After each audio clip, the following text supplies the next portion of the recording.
Well, good morning. Good morning. I greet you from the Episcopal theme park just down the street. I am a son of South Carolina and an alumnus of Wofford College. Are there any historians among us? Do you know the connection between St. John in the Wilderness and Wofford? It's a fellow by the name of Edward C. Jones, who loved the Gothic revival, but particularly when there was an Italian element. And at the same time that Edward Jones was building Old Main at Wofford with its two beautiful Italianate towers, he had a builder named Ephraim Clayton from Asheville building your tower here. They're almost identical. And so there's something about me that is already here. As the Irish say, my soul is finding a part of its anam cara in this place because we are already connected. Our dust, your dust, my dust, we already know one another. And so here we find ourselves on this last Sunday after the Epiphany, and we encounter a mountain. Now, we know mountains well, don't we?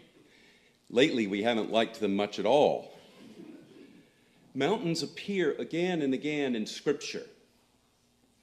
They're places where heaven feels near, where the veil thins and where something is revealed that we often cannot see from the valley below.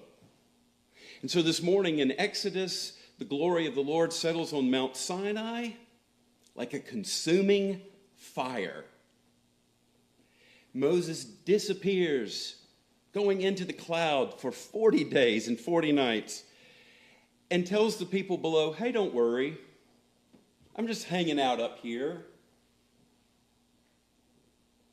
You know, he goes there not knowing what will be revealed, but what he encounters is an overwhelming presence of God, uncontainable presence. And yet, this is the same God that calls him by name, invites him in, and entrusts him with the law that will end up guiding an entire people.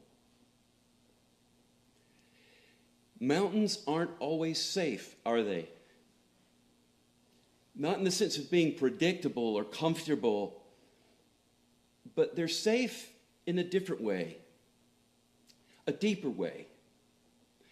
Because with Moses, we can be held in God's care, held in God's assurance, even as everything around us is being transformed. This same tension carries into today's gospel. Jesus takes Peter, James, and John up another mountain, and there before their eyes, something happens. He's transfigured. Did you notice it didn't say Jesus was changed into something else? Transfigured. His body went across something. It was as if something that was already in him was being revealed. He was being seen by them truly. And this cloud settles in. They're scared. Moses and Elijah appear, and if you don't know, in Scripture, when they show up, something big is getting ready to happen. A cloud overshadows them.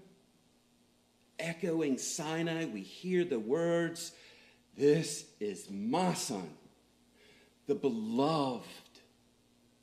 With him I'm well pleased. Listen to him." And the disciples do exactly what we would have done. They're afraid. They are so afraid they fall down upon the ground, overwhelmed. This was not a polite kind of kneeling, like morning prayer. This is the kind of fear that comes when the world shifts, when our categories fail, when God is so close.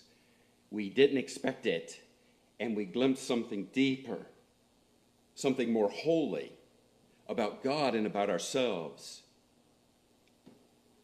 But did you notice something in this place where they are so afraid? This detail matters. Jesus touches them and says, "Get up, do not be afraid." He didn't say there's nothing to fear. He didn't say you should know better, disciples. But he touches them, he cares for them, and says, do not be afraid. In other words, it's not the denial of fear, but it's the invitation to trust him. Y'all, the whole season of Epiphany has been about revelation, right? God making God's very self known. We've seen Jesus revealed at baptism. We had a great wedding in Cana of Galilee. We've had healings. We've called disciples.